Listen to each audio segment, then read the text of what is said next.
sisi VP lagi yang akan mereka tutup? Atau ada kejutan yang akan bisa dibawakan oleh keduanya? Ini dia untuk draft di game yang kedua. Masih Chow Kalea. Sora? Belum kelihatan. Sora. Lah, iya.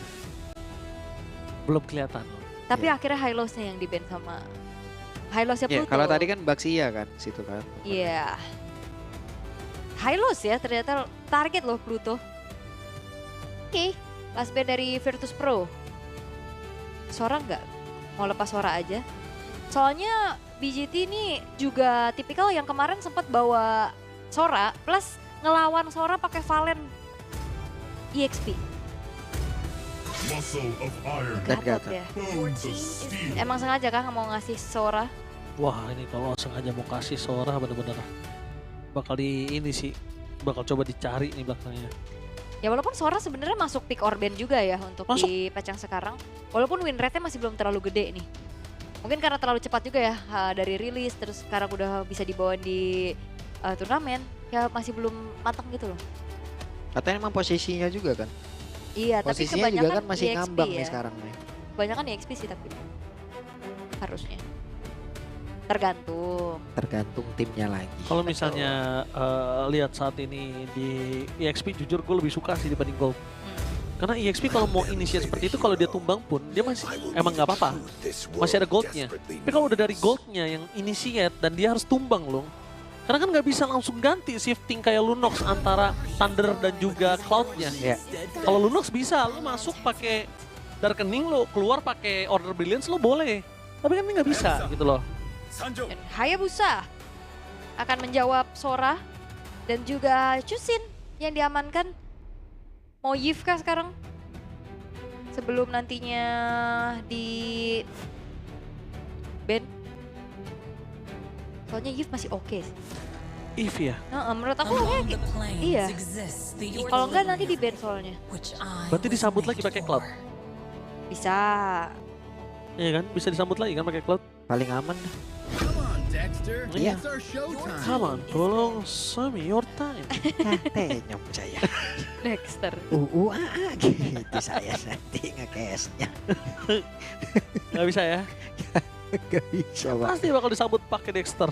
Disambut pakai Cloud. Ya udah paling aman kan kayak gitu. Pertama paling aman, kedua leaningnya kuat, Ya. tiga dia bisa pakai Purify. Tadi pakai Flicker. Dan sekarang ngomongin ke arah band terhadap Freya, dia nggak mau kalah di laning. Dia mau memastikan gimana caranya laning dari Super Egorka ini nggak ngeganggu game plan mereka. Menang, rotasi, farming. Menang, rotasi, farming supaya di team fight setiap nanti dia di atas level 4 udah bisa dive in dengan Blazing Duet. Oke. Tadi termasuk cepat ya, di game pertama termasuk cepat bagi rotasi yang dimiliki sama si Cloud-nya. Dikasihnya juga cepat ya untuk wave tambahan yang ada di area mid. Iya, apalagi sekarang udah bawanya ya kan mid utility lagi kan. Dia Yep. jadi nggak perlu yang terlalu farming banget. Money-nya, respect is the key. Dibandingkan capek, pikirin buat ngelawan dia. Mendingan sekalian aja, Fanny-nya kita ban. Oke, Fanny-nya akan ditutup juga sih ya. Tidak akan dikasih lagi last ban. Mau tutup ke arah Moskov-nya kah? Sebagai gold lane? Atau Rom-nya dari Gatot udah di ban. Ini bener-bener matiin Walker sih ya. Dari VP ini 3 ban atasnya. Target loh langsung. Opsinya bener-bener dipersempit. Sebenarnya gak beda jauh sama boost game juga. Tapi wow, Kari. Gak mau ada Kari ya. Oh, ini pengalaman. Cloud ketemu Kari di laning nangis Cloudnya dikit. Nangis kecil. Nangis dikit, Kecil doang. banyak kadang. Capek banget di freeze. Di freeze, sekalinya maju. Ditungguin di Battle Mirror match-nya udah ada Speedy Light Wheel. Spinning Light Wheel. Gimana? Gak enak terus mending lagi. Ih, Ketempelan. Tempelan, aduh. keslownya gak kuat. Tapi damage-nya kan masuk terus.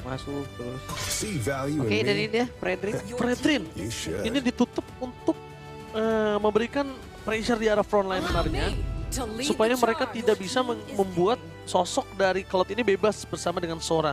Tapi dengan adanya Hilda, ini di map Dangerous Grass, ini lumayan menurut gua. Cukup mengganggu. Ya. Walaupun lebih mengganggu Broken Wall ya. Hilda itu kalau yang main Broken Wall tuh dia bisa kiri kanan. Tapi Dangerous Grass juga mengganggu. Kenapa? Terlalu banyak source skill nanti yang akan dikeluarkan untuk menangkap Hilda ini. Makin banyak tempat untuk dia bisa Camping. iya, Rumputnya kan panjang tuh. istirahat makan lah dari situ. Istirahat makan berkemah ya. Iya. Dan kalau ngomongin satu jungler terakhir. Ngelawan Hayabusa dengan Lancelot yang terbuka. Itu bisa jadi chance. Itu tapi akan decision makingnya setelah 2 pick terakhir dari Bootscape. Oh, Obsidia. Obsidia. Iya. Sun rises Dan when I Khalid, give wah the ini word. kemunculan pertama kali ya untuk Pintar dia. Obsidia ya. Oke, gak mau kalah River. Ya gue suka banget sih pick Khalidnya. Ngebuat kayak seorang Hilda Pluto ini nggak bisa sembarangan aja. Dan opsi mereka menuju ke arah tank jungler akan lebih berkurang karena adanya Obsidia. Mungkin kalau mereka berani, mungkin juga kalau mereka yakin dengan adanya Lancelot yang terbuka, ini bisa jadi jawaban. Yep. Tapi itu baru mungkin. Baru mungkin ya. Kalau bicara Assassin sebenarnya masih ada Joy juga. Masih ada Joy juga. Lancelot, Isun Sin bahkan masih available. Walaupun ketemu Yuzong kayaknya agak sedikit susah ya. Tapi itu dia, fighter itu adalah Suyo. Gila, hero pool mereka banyak banget ini yang sempat kita bahas. Pablo dan juga Aul. Kayaknya untuk matahin draft sulit. Kayak lebih makro manajemennya deh di dalam in-game yang harus mereka benahi. Eksekusi ya. Eksekusinya. Jadi untuk draft kali ini, Pak Pulung. Pilihan cepat. Saya Busquets. Busquets saya. Oke, 2 Busquets, saya ke arah Virtus Pro. Saya suka banget pick-pick yang unik seperti ini. Dan tinggal pilih apakah bisa direalisasikan atau tidak. Karena bisa kita bilang, ini agak cukup riskan. Early-nya mereka punya damage, mid-nya mereka punya damage, tapi late game mereka hanya cukup bergantung kepada Kara Cloud. Mampukah Virtus Pro mendapatkan 2 poin di awal atau bahkan 1 sama di depan mata? So Papul dan Aul, let's go to the lane of down. Oke, berangkat kita menuju ke game yang kedua. Danger Grass. Rumput-rumput yang begitu berbahaya. Hilda pula. Bisa nggak Ini ya. dimanfaatinnya? Rumahnya ya. Home sweet home. Banyak itu. Comfort zone, comfort Iya, itu zone. anak saudaranya di rumput semua. Bestie. Oke, tapi ya setelah adanya pemilihan Khalid juga ya, Hildanya harusnya tidak akan terlalu leluasa untuk bisa memberikan agresivitasnya. Dan terlihat ya nggak mau nyebrang dulu, lebih fokus untuk bantuin clear di arah mid lane terlebih dahulu juga. Sementara di gold lane, oh Pluto, nah itu balasan karena damage-nya Walker juga lumayan kerasa nih. Yep. Mau nggak mau Regen harus dipencet. Oke, sementara ini. Wait. Wah, cepat juga tuh Coach Shadow yang oke. Waduh, Dapat lagi. Water diusir mundur. Yap. Tapi mengetahui tidak ada retribution ya, apakah kan ada upaya tabrakan ke Orange Buff? Ya, dan masih selamat Zore guys. Bahkan ada flicker tadi terlihat di dalam tubuh Pluto. Diangkat. Oke, tapi belum ada apa-apa lagi yang bisa dilakukan. Wow. Wah, galak banget ini dari pagi udah mau berantem mulu dan sekarang satu terakhirnya. What? Dari masing-masing romer hilang. Yap, dan sama-sama trigger juga ke arah flickernya ya, satu sama lain. Ya, cuman masalahnya sekarang yang dapat poin kill itu yang satu adalah Kazu, jungler, yang satu mid laner. Bener, ini ngebuat dari Ada perbedaan jadinya. snowball powernya harusnya Kazue bisa lebih on point ya nantinya. Main itu. Oke, dan ternyata Obsidiannya juga membawakan Emblem Fighter ya. Sekarang buat lane Marksman Emblem Fighter nih sangat-sangat sering bermunculan untuk mencari durability-nya juga, sustain nantinya di dalam satu buah team fight-nya. Tapi ya, melihat bagaimana Virtus Pro, mereka tadi agak sedikit katakan juga agresivitas dari Pluto yang agak sedikit diredam, gak bisa terlalu jauh untuk bisa menguasai River. Tapi yang akan kita lihat adalah setup di area turtle-nya akan seperti apa. Karena secara head to head, fighter jungler ini bakal jauh lebih enak untuk bisa memegang terlebih dahulu kendali atas turtle. Yap, sementara itu sekarang di area bawah. Wakter sendirian, Wakter masih bisa pergi, Wakter diajar habis-habisan. Wakternya pun langsung menghilang, Black Dragon Bomb langsung dikeluarkan dan sekarang sudah landing siap untuk bisa lompat karir terdepan dengan satu freeze dan juga Dragon Tail yang udah langsung dikeluarkan. Tapi Hexe benar-benar tidak ada lagi yang bisa dilakukan karena langsung ditumbangkan. Wah, plus tadi shadow kill-nya terbagi ke arah Scavenger Crab. Yap. Itu gak ada damage yang optimal juga bisa disumbangkan dan tabrakan terjadi. Ya, dan real world manipulation langsung dikeluarkan pula. Pluto masuk terlalu dalam membuat dirinya pun langsung menghilang. Yap, Weh. ngeri tuh ya. Tapi Walker, Oke, Wakter harus berhati-hati. Nggak bisa ini, hati-hati ya Virtus Pro juga walaupun memang keadaan dalam unggul, tapi nggak bisa yang terlalu overextend juga. Tadi emang megangin ke Kazue-nya biar nggak masuk ke area dari Turtle, tapi dia tumbang karena purple buff-nya juga berhasil untuk didapatkan oleh Kazue. Yap. Wah nih, Wakter udah mulai sulit-sulit juga nih dia tadi nih. Iya masih level 3 loh.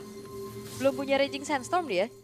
Item build-nya yang masih modal-modal Fury Hammer juga, makanya agresif banget juga untuk kedua belah EXP laner, terutama dari Yuzongnya tadi, tapi bisa dipunish. Yang perlu diperhatikan adalah itu, Zaur Egoist sudah memiliki Fury Hammer tersebut sebagai modal penetration utamanya juga.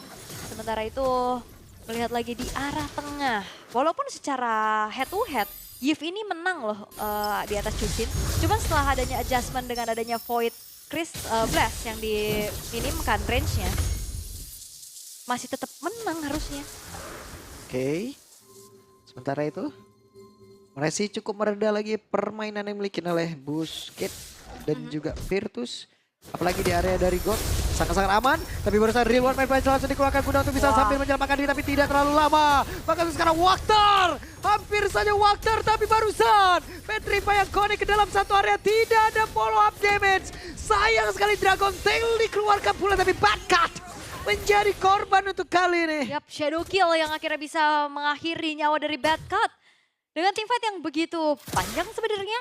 Karena X hadir walaupun gak ada follow up, tapi akhirnya satu persatu juga udah mulai backup lagi Blazing Duet. Wah, Blazing Duet mendadak langsung dikeluarkan RX. Harus mundur sedikit RX, mengikat tadi karena ini Super Egorka. Dipancing loh. Itu dipancing dari Hand of Bone-nya dibuka, memang connect karena Super Egorka. Tapi kalau emang mau paksa maju, di belakangnya sudah ada Zaur Egoist yang siap nge-backup. Wow, itu sebuah komunikasi yang baik pastinya. Udah trigger juga. Itu Zaur udah ngomong, percaya gue. Kita berdua adalah super egois kata. Percaya. Masih ya itu ya. Masih diusahain ya. Masih. Oke. Turtle-nya kembali muncul. Tapi zoning out yang dilakukan oleh Pluto X Bobber sih ini lumayan gila ya. Wakternya juga agak lumayan kesusahan untuk bisa mendapatkan visionnya. Karena sekalinya dia maju kena. Apa yang terjadi? Ada Shadow Kill langsung dikeluarkan pula. Wih, bottom lane-nya hati-hati loh. Ini Zaur Egoist ya ternyata. Dan sekarang ada satu lagi Blazing Duet. Wow. Orange buff yang dicuri dia nggak mau turtle. Weh. Ada satu nilai tukar yang emang sepertinya worth it menurut Zaur Egoist, ya udah itu aja. Iya, tapi tadi Hanok Bone juga ke-trigger. Tadi dia coba untuk nembak ke arah Zaur Egoist. Oke. Plus turtle belum kecolek juga. Bentar, dan bahkan ini nggak 5 orang Pak di Virtus Pro. Yap. Ada Bad Cut tadi. Bapak karir terdepan. Bad Cut siap untuk bisa menghujam ke arah siapapun. Dan sekarang Xi hanya bisa menjauh, tapi turtle berhasil diamankan oleh Kazu. Tapi pertempurannya tidak terelakkan. Ada satu Real One Man langsung dikeluarkan. Nexinya pun down. Sementara Wakternya tertinggal. Ada Quad Shadow tadi. Phantom curikan Shadow Kill. Semuanya langsung dikeluarkan. Tapi Bobber masih bisa selamat. Belum ada damage yang cukup yang bisa dihasilkan oleh Kazu. Iya, karena Virtus Pro tadi mereka mau coba untuk komit ke arah turtle-nya, tapi hanya ada 3 pemain. Karena Plutonya bergerak ke arah bawah untuk temenin Super Egorka mendapatkan nyawa mungkin dari RX, tapi ternyata Plutonya yang justru tumbang. Sampai akhirnya Virtus Pro mengalami cukup kerugian, berarti mereka kehilangan turtle, mereka kehilangan juga satu pemain. Tapi ya dengan dapetin outer bottom turret, setidaknya itu menjadi sebuah bayaran yang bisa dimaksimalkan oleh Super Egorka. Yap, masih ada cairnya dikit. Masih ada. Trade lah ya. Oke. Bobber, ada creation backer langsung dikeluarkan mendadak. RX sedikit lagi yang tersisa. Ada Pluto tadi ngejar sampai ke belakang. Dan Bobbernya down. Plutonya belum sempat hilang. Double kill didapatkan Identity. 3 player dari Virtus lenyap. Wow, itu dia berkat dari area of effect yang cukup besar ya. Adanya manipulation tadi, bahkan Raging Sandstorm yang dibuka dengan begitu baik juga. Dan Kazue, wah, haya-haya Cypers nih. Bakal cari poin kill sebanyak-banyaknya. Sementara kalau kita ngelihat ini Super Egorka masih belum bantu untuk team fight ya. Lebih fokus untuk di laning terlebih dahulu. Sehingga secara damage deal ini masih minim banget. Karena main damage dealernya menurutku ada di Virtus Pro itu ada di Super Egorka. Ya, dan tadi emang belum join secara aktif juga belum. Nah ini untuk replaynya yang kita intip 4 versus 3 ya. Secara quantity juga kurang. Di situ Raging Sandstorm-nya bagus banget sih. Langsung kena dan damage yang maksimal bisa disumbangkan oleh Kazue. Bahkan Identity tadi juga dapat poin yang cukup, poin kill-nya juga baik.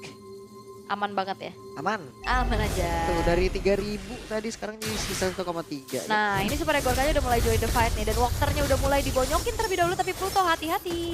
Pluto harus mencari rumputan lagi. Bobber.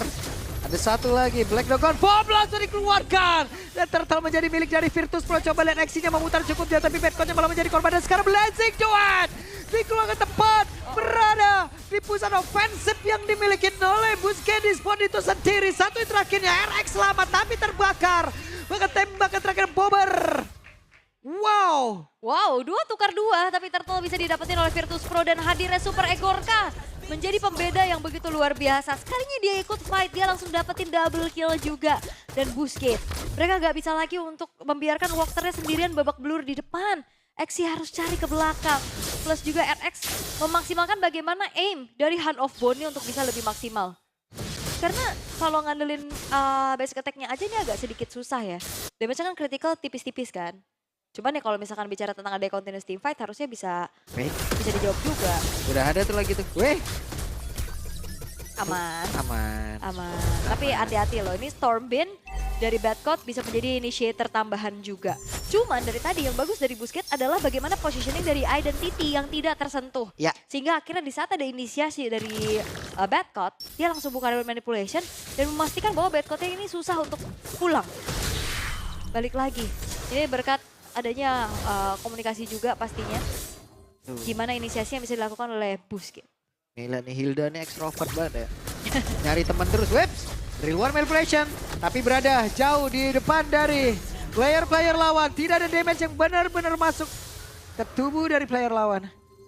Masih aman. Tapi Walkernya tumbang 4 kali dan ini udah mulai gak kuat pastinya. Walker bukan pure tank soalnya kan untuk Khalid juga. Exi sebagai EXP laner membawakan Akara Yuzong dan menurut aku dari Busquets ya mereka kekurangan frontliner sih. Strikernya terlalu banyak gitu loh. Semuanya menyerang. Berbeda sama Virtus Pro ya walaupun mereka punya offense power dari roamernya. Tapi seenggaknya kan EXP laner sama junglernya nih mandiri gitu. Fighter-fighter. Tumbuk. Iya. Oke. Apa yang terjadi? Buset, sempat masuk dengan shadow kill. Tapi satu yang terakhirnya Bobber. Gagal untuk menyelamatkan diri satu yang terakhir tadi loh. Iya itu Skypiercer sih yang nyala juga ya. Nyangkut tadi menuju ke arah tubuh dari seorang Bobber walaupun flicker gak jadi jawaban untuk bisa selamat. Tapi Busquets sepertinya mereka masih belum bisa juga untuk memanfaatkan quantity mereka. Di-convert menuju ke arah objektif Lord. Karena Virtus Pro masih ada di sana. Yap, bad cut tadi. Mundur lagi. Exi sudah berhasil menyedot sedikit SP yang dimiliki. Dan Lordnya ada 4 player tapi mereka benar-benar mengejutkan player-player dari Busquets Esports. Dan siapa yang berangkat Lordnya dan itu dia. Ada pergerakan dari Zoregois begitu baik. Tapi Zoregois masih mempertahankan dirinya dan masih berhasil selamatkah? Masih ada waktu yang melihat dari kejauhan. Bahkan sekarang mau berdatang guna untuk bisa memberikan sebuah backup. Wow, memaksakan sebenarnya ya dari Virtus Pro. Memang mereka dapetin Lordnya. Tapi mereka jadi juga ngerugi gitu loh dengan 3 poin death yang harus mereka terima. Outer middle turret yang hancur. Karena ini menurutku masih belum worth karena masih Lord pertama. Lord yang harusnya juga masih belum menjadi pertukaran yang cukup mahal gitu loh. Beda kalau ini mungkin Lord Evolve.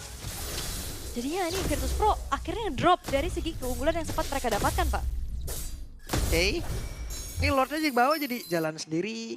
Mereka juga sedikit rambat. Super Egorka juga tadi kena. Waduh, ini banyak banget yang kena. Real ini Yves-nya bakal jadi masalah sih buat Virtus Pro. Bisa dikatakan kan ini mele-mele semua ya dari Virtus. Yap, berarti game ketiga ban Yves. Ben Yves atau ambil aja? Yap. Apa yang akan terjadi? Tidak akan selamatkan, tapi Walker masih selamat. Bahkan sekarang Badcon-nya down. Apa yang terjadi? Exi-nya pun masih bisa kabur di panah, tapi tidak sampai. Itu dia Badcon yang terjebak. Terlalu banyak area of effect dari Busquets. Dengan Raging Sandstorm, dengan Real World Manipulation, dan jangan lupakan efek sisi dari Hand of Bone juga ini akan mengganggu, apalagi sekarang dia udah selesai dengan Wind of Nature. Bakal lebih aman lagi kalau nantinya ada tabrakan dari Zaur Egois ataupun Super Egorka. Oke. Ini adalah item-item yang berbeda dari masing-masing marksman ya. Beda yang satu ya. lebih ke Trinity, yang satu lebih Stalker. Lebih ke critical yang emang benar-benar dikumpulkan. Beda. Trio-trio yang berbeda. Beda. Soalnya mengandalkan critical damage-nya ya untuk Obsidia itu sendiri. Oke, Virtus Pro mereka sedang mengalami ketertinggalan dari segi goalnya, tapi mereka nggak gentar. Mereka tetap bakal coba untuk maju, untuk tabrakin lagi, tapi hati-hati. Weh, Weh, ya nangis. nangis kan. Keambil sama RX. Gak apa-apa. Keambil teman soalnya, tapi Zaura udah retri sih, tadi udah upaya juga. Karena Kazuya-nya gak punya retri tadi langsung nangis. Colek aja teman sebelah Ya, banget. kalau itu. Pulung yang kecolong kayak gitu, rezeki gue lu ambil. Gitu. Rezeki gua ul. Udah pasti ya, tapi sekarang goldnya jadi equal, jadi seimbang lagi. Karena akhirnya jadi sama untuk objektif yang diambil juga. Outer-outer turret aja yang ada tapi terjebak. Nah, dikeroyok dong ini. Ada ranking Centrum dikeluarin. Sempat gak tuh? Masih ada. Dan Wakter kembali selama dengan begitu banyak ketan distorsi yang udah dikeluarkan juga oleh pemain dari Virtus Pro tuh sekarang. Wehehe! Ada pergerakan dari Badcon. Namun membuat dirinya pun langsung menghilang pula. Tapi Exi di tempat yang lain menjadi korban dan Lord 2 detik lagi. Wah, dan ini adalah timing yang pas banget. Lordnya hadir. Tanpa adanya Wakter dan Exi, gak ada frontliner dari Boostgate. Sepertinya tidak akan ada paksaan juga untuk bisa melakukan kontes. Kecuali Kazue. Mau menyelinap masuk, tapi retrinya nggak ready sih. Yap, teknik seperti di game yang pertama ya oleh. Mereka mencoba untuk mencari RX? fight kecil dulu, tapi RX sekarang RX sendiri ada Win of Nether yang udah langsung dikuatkan buat sementara Bobbernya. Apa yang terjadi? Bobber memaksakan keadaan di mana RX berhasil hancurkan, tapi Super Ekor K menjadi korban pula dan Zoro egois. Berarti Lord free untuk Boostgate. Iya, hanya menyisakan Pluto dan Badcon yang baru spawn. Tidak akan ada kesempatan lagi dan Kazue membuktikan gameplay Hayabusa sebagai eksekutor dengan Sky Piercers. Ini berapa stacknya sekarang ya? Berapa ya? Iya, karena Coba kita lihat. Sky Piercers Ada di situ. gak kelihatan. Gak kelihatan. Iya, makanya tadi dia, dan Bobbernya juga tadi kayak udah terlalu depan deh. Untuk maju, Ngejar RX banget kan tadi kan? iya makanya aku jadi pertanyaan adalah kalau memang mau main Sora, kenapa bareng sama Chusin? Menurutku Chusin ini agak sedikit jadi susah juga. Karena dari kemarin-kemarin kalau kita lihat di wildcard, Sora kombonya sama Yves dipegangin dulu, pakai Stormbeam buat jadi combo AOE. Iya, dikumpulin lah tuh semua itu. Oke, tapi Bobber udah punya landing transition. Apakah akan menjadi jawaban pasti juga untuk bisa mendeliver damage? Boostgate Esports, mereka nge-boost banget pastinya dari segi apa yang mereka dapatkan sekarang. 3.600 bahkan 4.000. Gold akan semakin bergulir lagi untuk mereka. Yap. Nih, cashbacknya udah banyak banget ini, Boostgate. RX? Hehehe, di tempat yang lain ada Blazing Duel langsung dikeluarkan pula, sedikit lebih tersisa, Real Main Place langsung dikeluarkan, ada Badcon yang pun berhasil langsung lejap. Akankah ini menjadi game 1 sama untuk Boostgate di spawn? Karena sepertinya kesempatan terbuka untuk mereka. Ya walaupun RX-nya agak sedikit di depan ya tadi. Ada sneak peek juga yang dilakukan oleh Virtus Pro. Tapi RX bisa react dengan bagus. Dia langsung dash ke belakang, dia kabur lagi. Dan kali ini Boostgate mereka akan kembali mendobrak satu buah base turret dari tengah. Void Crystal, sementara sekarang coba lihat RX-nya berfokus untuk bisa mengantarkan damage. Sedikit demi sedikit langsung menuju ke arah satu base utamanya. Apa yang akan terjadi? Hehehe, Win of Nether-nya tidak bisa ditembus oleh player dari VP. Yap, oke, tapi harusnya mainnya masih belum bisa menjadi end the game secara cepat ya untuk Boostgate. Satu persatu pemain dari Virtus Pro juga udah siap lagi untuk Ya dari luar manipulation langsung dikeluarkan pula. Sementara itu coba lihat pergerakan dari Hayabusa begitu baik tadi Quad Shadow dan Super Ekor K. Game 1 sama di depan mata. Apa yang akan terjadi? Karena untuk sekarang coba lihat Badcon-nya pun udah gak kuat lagi pakai Hilda. Diusir jauh dari base-nya sendiri. Dan ini dia